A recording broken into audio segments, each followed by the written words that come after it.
Welcome to Mom's Life Made Simple, the podcast for moms who want to go from chaos to calm, from overwhelmed to organized, and to find balance between family responsibilities and personal growth.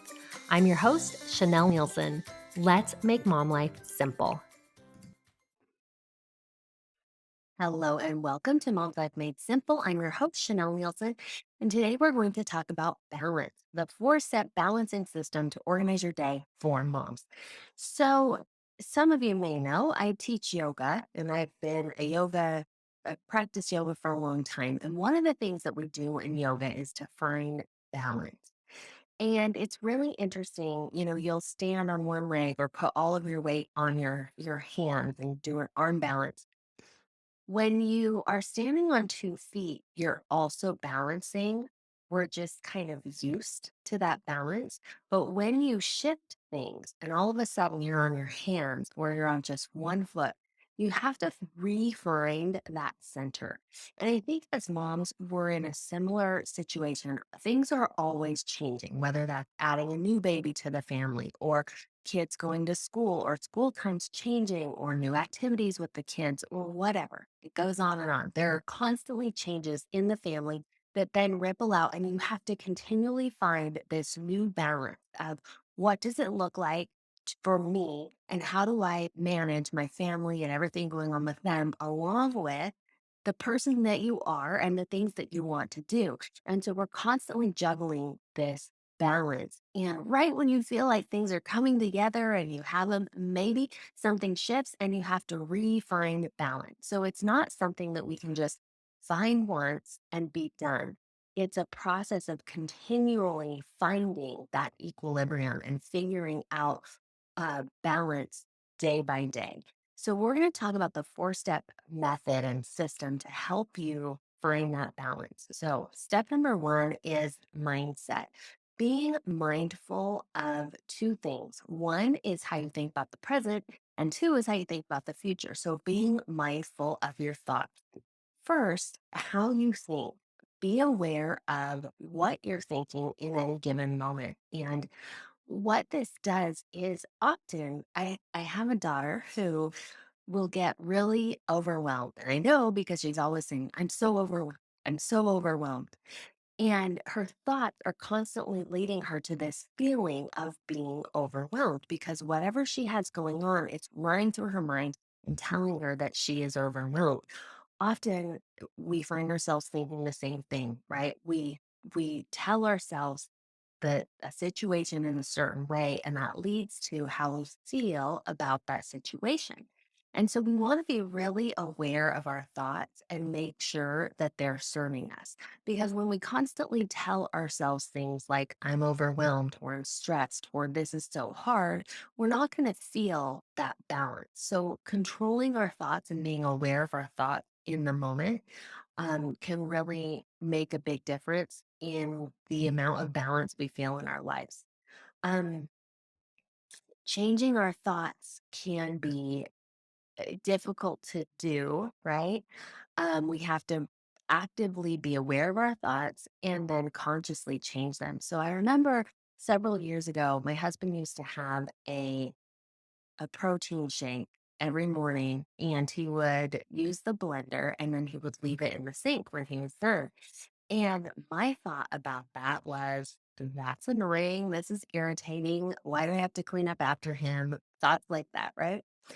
And one day I decided, you know what? I'm going to change the way that I think about this. And when I saw that blender in the sink, I consciously chose the thought, that's so great. I get to start my day with service. And it totally changed the whole interaction of me watching this blender out. It changed how I felt. It changed the, trajectory of my day because this was me getting my day started every morning. And as I'm cleaning out this blender, it became a joy.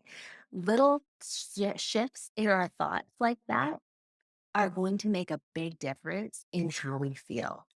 And I share that story just to illustrate that idea of your thoughts are definitely going to make a difference. Now, how you think about the future is also going to make a difference in how you feel, but also in how things play out for you and how they come to pass.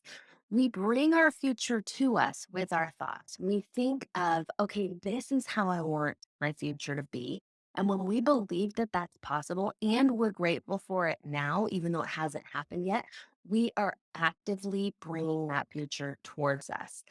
Um, that is really to me what it means to live in faith instead of saying, oh man, I want this thing, but it's probably not going to happen, or I'm scared to go after it. Those fearful thoughts.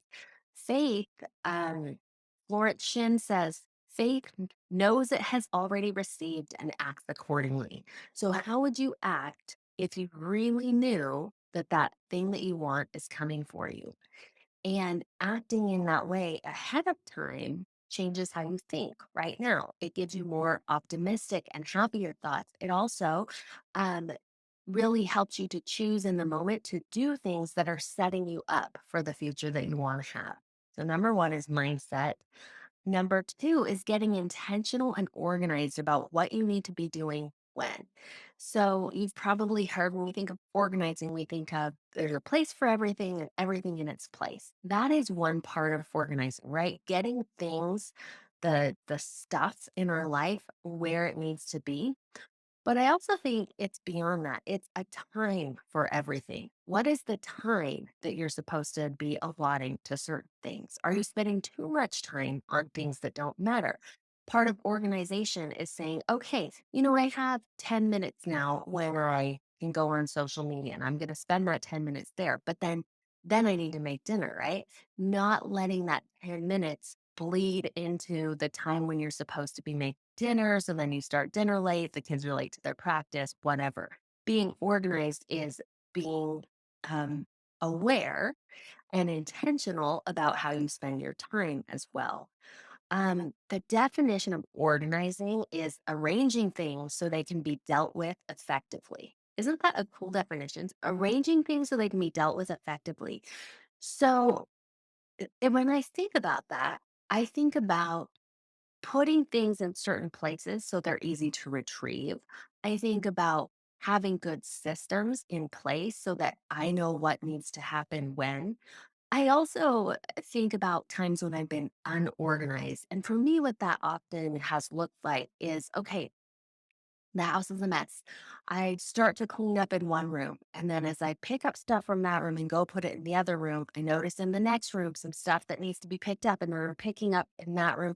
And I'm kind of doing half of the job in all the places, but I'm not sure what's the next best thing to do. I don't really have a plan. And at the end of all that, nothing really has gotten done, completed, checked off the list. And I feel totally unorganized. And I feel like I'm wasting my time and kind of spinning my wheel, as opposed to the times when I've said, okay, right now I'm going to spend this time just doing the dishes. I'm not going to wander over here and wipe something else down and wander over here. I'm going to focus on one thing. When I do that, when I'm organized in my tasks, in what I need to do, then I have that ability to check things off. And checking things off then it's actually a thing in the brain, right? It gives you a little hit of dopamine. You feel good, and then you want more of that instead of the opposite, where you never quite get that good feeling because you never quite got anything done. So, being intentional and organized about what you need to be doing, when you need to be doing it, and having a plan for how that's going to get done. Number 3 is sometimes you try to organize and you want to be organized, but there's just too much to be able to organize it. And the solution for that is to simplify, which is number 3. Cut out the excess. If you find that you're putting away a million toys every day, then you probably need to cut back and not have a million toys. I actually grew up in a pretty small house with a lot of people. We had 3 bedrooms, and at the height, I am the oldest of 8, although my youngest sister and I didn't live together. We're 20 years apart. So there was only a few months in there we actually lived with all 10 of us in this little house. However, I bring this up because we had a lot of stuff between all of us. And it was hard to keep it neat and tidy just because there were so many things in a small space. And it wasn't until I got older and realized, oh, we just had, it wasn't that we were messy people, right? We weren't super messy. Kids are messy, but my mom was doing her best to clean everything up, but there was so much stuff that it was really hard to keep on top of. And so, this idea of just having less can be so very freeing when you get rid of the things that are not really serving you. You free up space, you free up time, all those things. You can also apply this idea of cutting out excess to your time. So when you're trying to do too much, you're also going to have that feeling, whatever the mental equivalent of messiness is, and all this stuff, right? You're going to feel like that with your time as well. So simplifying is in every area of your life, cutting out the excess. And number four of the four-step balancing system is habits. So once you have a plan and you know what to do, you want to take small steps to make it happen. I was working out with a friend for a little bit, and she gets up at 5 in the morning and works out for an hour and a half to 2 hours at the gym. And it's intense and it's great, but it is a lot, you guys. It's a lot. And I can't do that every day for lots of reasons. I can't get up and work out with her. But I thought, in this experience of working out with her, I really liked strength training. I don't have enough strength training in my life. And so that's something that I want to do. And I thought, how can I really, without going to the gym for 2 hours in the morning, how can I really make that happen? So I decided that whenever someone doesn't show up for a call, I will do my strength training. And so throughout the day, if there's ever that little moment in time when I thought I was going to be on a call, but now I'm not, I'm putting in my strength training. I do 10 reps, 4 times each. So I'm getting in like 40 push ups or 40 squats or whatever, just sprinkled throughout my day. And the thing is, that's not big. You could almost say it doesn't count, right? It's not putting in this 2-hour time frame at the gym. It's not like I did this major accomplishment, but it's easy to be consistent at it because I have a system. It's something that like is really doable in the moment. 40 reps, not too hard, not like too exhausted. I can do it. And that's kind of what we want to do with our habits. We want to make them not so huge in the moment. They feel pretty doable.